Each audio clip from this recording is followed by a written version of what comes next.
Salut à tous, c'est Gori et je suis de retour pour de nouvelles vidéos. Donc c'est vrai que ça faisait plusieurs mois que j'étais absent sur YouTube, j'avais pas trop d'activité, j'ai pas posté de vidéo depuis un bon moment et c'est dû à deux choses. La première c'est à cause du sport parce que du coup j'avais pas mal de déplacements à faire avec mon équipe de football américain et donc du coup on n'a pas pu, enfin j'ai pas pu vous proposer de vidéos parce que du coup j'étais pas trop chez moi, je pouvais pas trop en tourner, les monter et tout ça prend du temps. Et la deuxième raison, c'était vraiment la motivation. J'avais la flemme, voilà, franchement, j'avais plus trop envie de faire de vidéos, etc. Donc là, voilà, l'envie elle est revenue, donc tant mieux. Il y a des gens sur Twitter, Instagram, voilà, qui m'ont interpellé, qui m'ont dit ouais, pourquoi tu fais plus de vidéos et tout, c'est dommage, machin truc. Donc voilà, ça m'a remotivé un peu plus. Je suis de retour pour faire des vidéos. Donc trois choses vont changer dans mes vidéos. La première, ça sera l'introduction. Donc du coup, vous allez découvrir juste après ce petit passage là. Donc je l'ai changé. La deuxième chose, c'est que voilà, je tourne, comme vous avez pu le voir, je tourne plus dans la sneakers room entre guillemets. Voilà, je tourne dans mon salon parce que voilà, c'est plus pratique, c'est plus grand.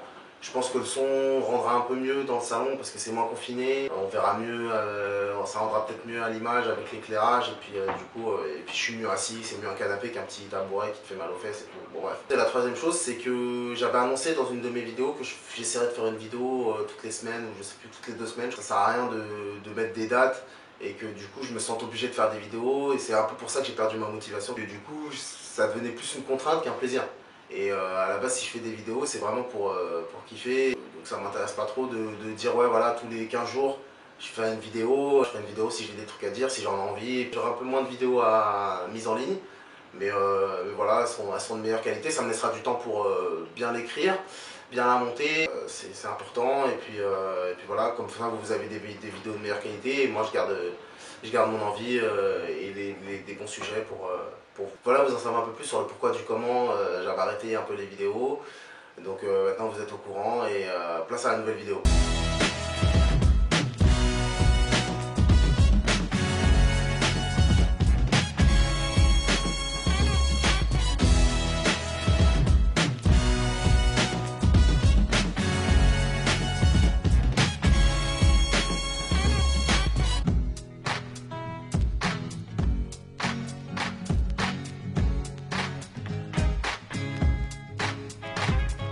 Yo YouTube, comment ça va? C'est Gori et aujourd'hui on va parler des Yeezy et plus précisément des Yeezy Boost 350 V2 qui sont sortis le 24 septembre si je me souviens bien. Ce premier modèle de 350 V2 arrive après plusieurs modèles de la première version de 350. C'est pas dans l'ordre, hein. La Pirate Black, la Turtle Dove, la Oxford Tan, la Moonrock. J'en ai peut-être oublié, donc vous me direz en commentaire si j'ai oublié. Ce modèle ressemble pas mal à la première version. Il y a trois choses qui changent dedans. La première, c'est qu'on voit que l'arrière de la paire et la languette sont un peu plus hautes. La deuxième chose, c'est que la semelle est un peu plus translucide. On voit un peu de blanc en dessous. Et enfin, la troisième différence, qui est la plus grosse pour moi, c'est le style un peu zébré qu'il y a sur la paire, un peu marbré, ainsi que une grosse bande orange qui a donc du coup sur tout le côté extérieur de la paire avec écrit SPLY 350. Donc voilà pour la présentation de la paire. Après ce qu'on peut dire sur cette paire c'est que ça a été designé par Kanye West, donc d'où le nom Yeezy. Et ce qu'on peut dire aussi sur Kanye West, c'est que tout ce qui touche dans le monde de la sneakers, ça se transforme en succès commercial. Que ce soit les collaborations avec Nike, Louis Vuitton, là dernièrement Adidas. Mais le plus impressionnant avec Kanye West, c'est pas forcément les collaborations qui marchent bien, c'est surtout qu'en fait, dès qu'il porte une paire de sneakers, tout le monde la veut, ça s'arrache, ça se vend à des prix de ouf. Notamment, ce que je peux prendre comme exemple, qui m'a vraiment marqué, c'est la Air Max 90 Hyperfuse, donc Independence Day, qu'il a porté. Et franchement, à partir du moment où il a porté cette paire-là, le pack qui sortait le 14 juillet 2014, je crois, ou 2015, je sais plus, les prix se sont envolés. J'ai vu des Air Max 90 Hyperfuse partir sur les réseaux sociaux à 500 euros, la rouge notamment. Et franchement, c'est devenu un hit, alors que je pense qu'il ne l'aurait pas porté. Personne n'en aurait parlé spécialement. Mais bon, après ça on ne sait pas, mais c'est vrai que tout ce qui touche, entre guillemets, se transforme en or. Vraiment, au niveau de la sneakers, dès qu'il met son nom sur une paire, ça marche. Dès qu'il porte une paire, ça marche, ça se vend, etc. Donc voilà, dès que Mr. West met son nez quelque part dans la sneakers, forcément ça fonctionne. Pour en revenir à la Yeezy Boost 350 V2, il y avait plusieurs moyens de la choper cette paire. Le camp out. Donc le camp out, ça consiste à camper devant un magasin qui va vendre la paire. Et donc du coup, plusieurs heures, voire certains plusieurs jours, à rester devant le shop en attendant que la paire sorte. Et donc du coup, c'est le système du premier arrivé, premier servi. Et donc du coup, ceux qui ont attendu devant, etc. peuvent choper leur paire. L'achat sur internet, donc du coup, il y a pas mal de sites, dont Adidas eux-mêmes, qui mettaient la paire en ligne. Pour Adidas, c'était une heure au hasard, donc c'était pas une heure qui était communiquée en avance. Mais pour les autres sites, il y avait des heures, je crois que souvent c'est 9 heures ou 10 heures.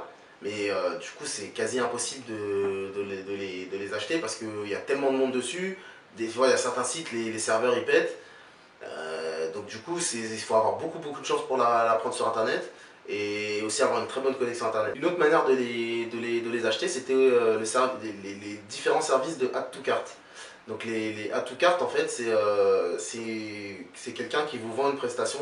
La prestation, en fait, c'est juste de mettre la paire dans votre panier. Donc en gros, vous allez sur internet, vous achetez ce service-là. Je crois pour cette là, je crois que c'est dans les environs 300 euros. Donc du coup, les 300 euros, il faut les ajouter au prix de la paire parce qu'en fait, le service vous donne juste le droit de mettre la paire dans votre panier. Donc après, c'est à vous de la payer, etc. Donc en fait, c'est juste une garantie de l'avoir dans son panier. Donc en gros, la paire reviendrait, si c'était 300 euros, on va dire, c'était environ 300 euros, donc ça revenait à 520 euros la paire, en étant sûr de l'avoir. Et la quatrième façon, c'était les raffles. Alors les raffles, en fait, c'est un tirage au sort qui est effectué soit en magasin physique, soit sur les réseaux sociaux, ou soit sur le site de certaines boutiques, notamment étrangères, européennes.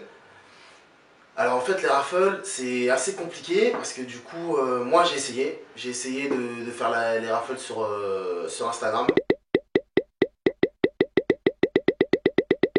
Et franchement j'ai pas réussi à l'avoir. On m'a pas envoyé de message privé, on m'a pas dit ouais vous êtes sélectionné, machin truc, vous l'avez gagné. Bah, c'est dommage hein, mais pour une fois que je me mettais vraiment à fond dans une raffle, j'ai mis 31 posts sur mon Instagram, ça ressemblait à une pub pour les Yeezy sur mon Instagram. Mais bon, après voilà, j'ai pas eu de chance, mais voilà, c'est dommage que des paires sortent tellement en petite quantité ou que elle a tellement de succès que du coup on est obligé de faire des tirages au sort pour avoir le droit d'acheter une paire. C'est vrai que quand on dit comme ça paraît ridicule quoi, mais ouais, après je dis pas que c'est ridicule parce que je l'ai fait aussi, mais bon. Voilà, donc voilà, moi j'ai pas réussi à la voir, donc dites-moi si vous avez réussi à la choper, quelle taille vous avez réussi à la choper, si du coup c'était pour porter ou si c'était pour revendre, à combien vous les avez revendus, en fait dites-moi tout ça en commentaire. Donc voilà, pour avoir des infos, pour partager avec vous. Vous pouvez me suivre donc du coup sur mon Instagram, vous inquiétez pas, j'ai viré les photos des raffles, donc du coup vous pouvez me suivre sur Instagram, vous pouvez du coup vous abonner à ma chaîne pour suivre les prochaines vidéos qui vont arriver. Mettre un pouce bleu sur la vidéo, commenter, donner votre avis, etc. Donc voilà, il y aura une vidéo qui sera postée plus tard.